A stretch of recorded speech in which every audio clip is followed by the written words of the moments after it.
મજાનું ગામ હતું અને ગામમાં છે ને એક દૂધવાળા ભાઈ રહેતા હતા.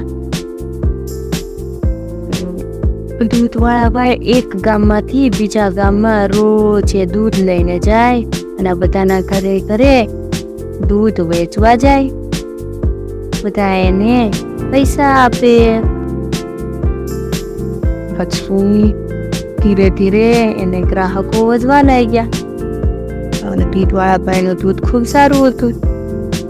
તો વધારે ગ્રાહકોને પહોંચી વળવા એને વિચાર્યું કે લાવો, હું મારા બધા ગ્રાહકોને પહોંચી નહીં વળતો તો દૂધમાં થોડું પાણી નાખી દઉં. તો એને પહેલી વાર દૂધમાં પાણી નાખ્યું. તો એ તો રસ્તામાં વિચારતા વિચારતા હાલવા લાગ્યા.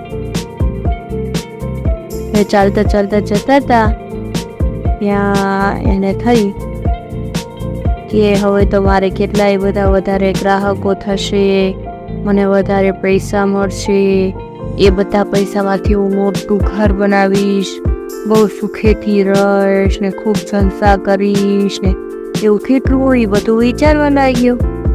તો એટલામાં વિચારોમાં એને પગમાં એક ખેંચ વાગી ગઈ.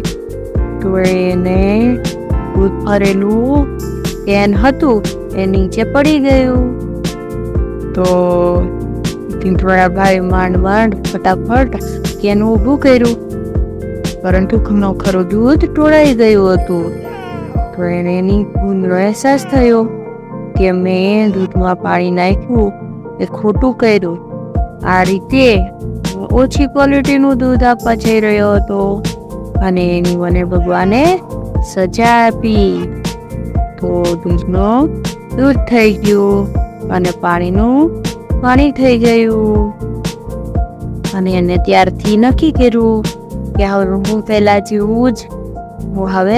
જેવું જ દૂધ બધાને આપીશ અને હું ત્યારે દૂધમાં પાણી નાખવાની છેતરપિંડી નહીં કરું.